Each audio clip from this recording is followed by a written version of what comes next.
স্যালাইনের অভাবের অভিযোগে মৃত্যু, তদন্তে নামল স্বাস্থ্য ভবন। রায়গঞ্জ মেডিকেল কলেজে স্যালাইনের অভাবে এক রোগীর মৃত্যুর অভিযোগ ঘিরে চাঞ্চল্য ছড়িয়েছে। এই ঘটনার পরিপ্রেক্ষিতে স্বাস্থ্য ভবন রিপোর্ট তলব করেছে এবং পূর্ণাঙ্গ তদন্তের নির্দেশ দিয়েছে। জানা গেছে 7 সদস্যের একটি তদন্ত কমিটি গঠন করা হয়েছে, যা দ্রুতই ঘটনাস্থলে পৌঁছে কাজ শুরু করবে। রায়গঞ্জ মেডিকেল কলেজ কর্তৃপক্ষ প্রাথমিক তদন্তে জানিয়েছে, স্যালাইনের অভাবে নয়, হৃদরোগে আক্রান্ত হয়েই ওই রোগীর মৃত্যু হয়েছে। মেডিকেলের এমএসভিপি প্রিয়ঙ্কর রায় বলেছেন, অভিযোগের সত্যতা যাচাই করতে সমস্ত রিপোর্ট বিশ্লেষণ করা হচ্ছে। স্বাস্থ্য ভবনে চূড়ান্ত রিপোর্ট পাঠানো হবে। তবে রোগীর পরিবারের দাবি, হাসপাতালে স্যালাইনের অভাবে সময়মতো চিকিৎসা না হওয়ায় মৃত্যু হয়েছে। এই অভিযোগ ঘিরে স্থানীয় বাসিন্দাদের মধ্যেও ক্ষোভের সঞ্চার হয়েছে।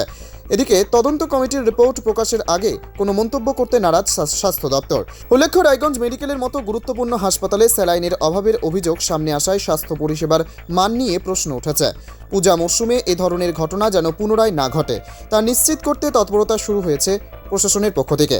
তদন্ত কমিটির রিপোর্টের উপর ভিত্তি করে পরবর্তী পদক্ষেপ নেওয়া হবে বলে জানিয়েছেন স্বাস্থ্য ভবনের এক কর্মকর্তা।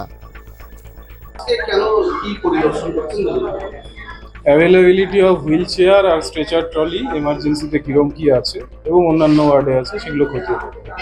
আজকেও একটা ভিডিও সামনে এসেছে, এটা সোশ্যাল মিডিয়ায় ঘুরছে। বলা হচ্ছে যে আজকের ভিডিও কোনো একজন পেশেন্ট তার আত্মীয়ের পিঠে চলে যাচ্ছে হুইল চেয়ারটা। দেখি আমরা খতিয়ে দেখছিলাম। এরকম ঘটনা কেন বারবার হচ্ছে? আমাদের পর্যাপ্ত পরিমাণে হুইল চেয়ার এবং স্ট্রেচার ট্রলি দেওয়া আছে প্রত্যেকটা ওয়ার্ডে এবং এমার্জেন্সিতে।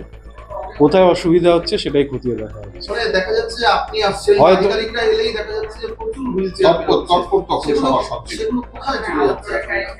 সবই আছে, কোথাও যাবে, সব হসপিটালেই আছে, কোন কোন ওয়ার্ডে আছে, কি আছে সেটাই খতিয়ে দেখা হচ্ছে।